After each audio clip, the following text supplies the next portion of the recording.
Hey guys, I just want to show y'all a few ways, two ways to level your scope. There's many different ways to level your scope, but I've found these two ways to be very effective. So stay tuned.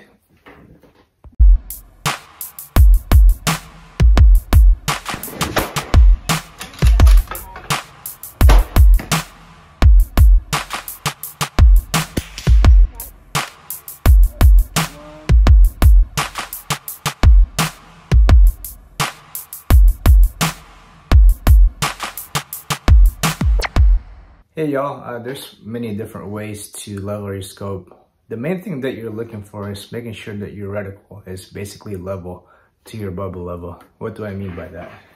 Let's say this is your reticle, right? And this is your bubble level. You want to make sure that this reticle, the vertical, or if you're using the horizontal, either or, I usually like to use the vertical, is plumb. If you can see this bubble level, that's a level right there. You want to make sure that when you're leveling your scope that your reticle is plumb with your level, pretty much.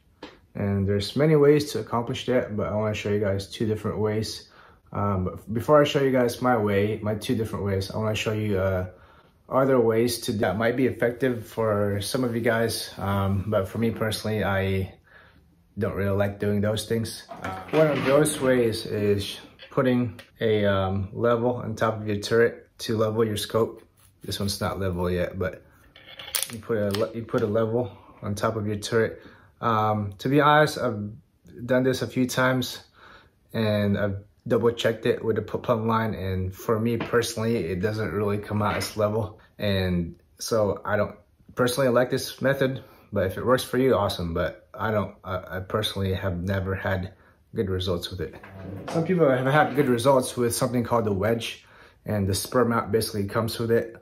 You take the wedge and you put it underneath your spur mount, and then the bottom of your scope level, or of your scope bell, should be flat and level. And you basically just take this wedge and you insert it in there, and then you tighten the rings. And some people like that and find that effective.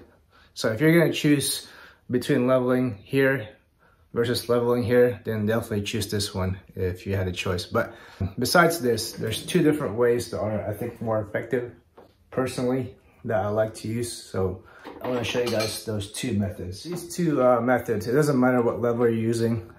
This one is mounted onto my scope ring, and then this one is mounted on my scope mount, my spur mount. And you can also find some that are mounted on the Picatinny rail of your rifle, or that's mounted on the chassis. It doesn't matter, the same principle applies. Like, you want to make sure that your reticle, your actual reticle, not your turret, but your actual reticle is plumb to your level. This method is taking a flashlight. I'm using my gun flashlight because I couldn't find any other flashlight around me. But you take a flashlight and you shine it in front of your reticle. And then you can manipulate your magnification. Some scopes like the magnification lower, you can see the reticle better on the wall. Some scopes like it on the high magnification. My Zico likes it in the high magnification. If you look closely, I can see it better than the camera does, but if you look closely, you'll be able to see your reticle on the wall. And you want to make sure, of course, that your bubble level is actually leveled. So I'm looking at my bubble level over here, making sure it's leveled. And then you go to your actual reticle, and then you take a level and make sure that it's leveled. And then just manipulate your scope. Just manipulate your scope until it's actually level. This one needs to be twisted to the right just a tiny bit. And you can see from, I'm looking at this bubble right here. As you can see from that bubble right there, that's level.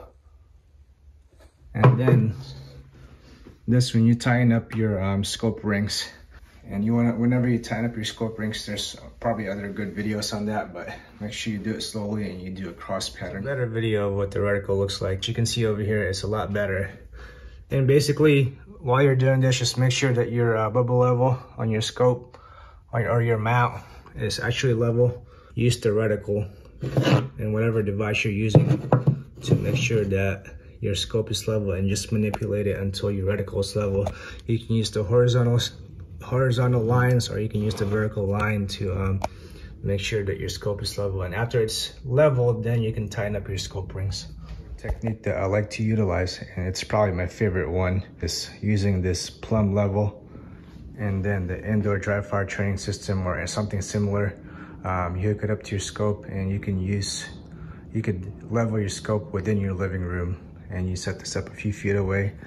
And what this allows you to do is allows you to focus within 10 to 15 feet in front of you, instead of having to go to the range and level your scope. You can do it right from your home. So I'm gonna set up this plumb bob. I have this plumb bob set up about 10 to 15 feet away. I put it in my curtain hanger, and that's what I'm gonna use to level my reticle. You can get one of these at Home Depot. So same principle applies. You just want to make sure that your reticle is level with that line. I'm using the vertical part of the reticle. Sorry for the shakiness. This is not the best way to do the video of it, but as you guys can see, my vertical line is pretty level with the actual plumb line. And then that's when I'll tighten my scope. And make sure that your bubble level on your scope or your mount or your Picatinny or chassis, whatever you're using, is also level while you're doing this. So as far as some mounting tips, I usually like to lubricate the area where the scope mount meets the Picatinny rail. So if you can see, this is all worn down over here. I like to lubricate that area and the clamping area where it meets the Picatinny rail. I also like to lubricate the area over here on the Picatinny rail where this is gonna go onto. And it sounds counterintuitive to do that, because logic might tell you that if you lubricate something, there's more chance for it to slide. But that's not true at all, and that's what the recoil lug on here is for. Because when you mount it, you're supposed to push it up onto the recoil grooves of the Picatinny rail. What the lubrication allows you to do is allows you to have a repeatable zero. And because the lubrication allows you to it allows the clamping area to go back exactly where it contacts the Picatinny rail, if that makes sense. Because the more friction that you have on here, the less chance of it repeating exactly where this contacts the Picatinny rail, and the less chance of you having a repeatable zero. So I usually just get a Q-tip and then just a gun oil, any gun oil. I like to use the Lucas gun oil, and just put it at the tip of the Q-tip. And then what you're gonna do is you're gonna lubricate, especially this area right here, and all along this ridge, or the clamp where it clamps onto the Picatinny. And also like to lubricate this area as well on the Picatinny.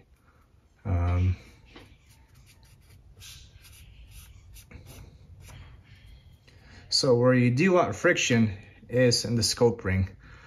I've heard of people having trouble with the scope sliding on the scope ring, even though it's torqued down. If you read the spur mount manual, it tells you to put rosin on these little grooves. That's what these grooves are here for in the scope ring. If you look at it closely, you can see the grooves inside of it.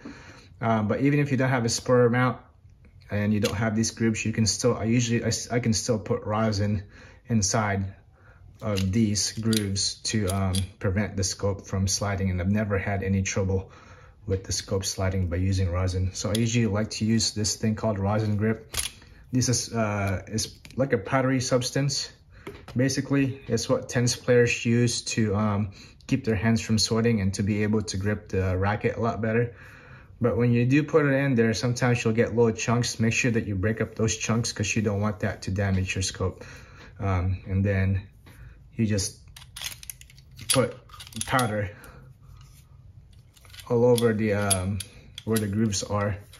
And it can get messy, but after you install your scope, then you can just clean off any excess.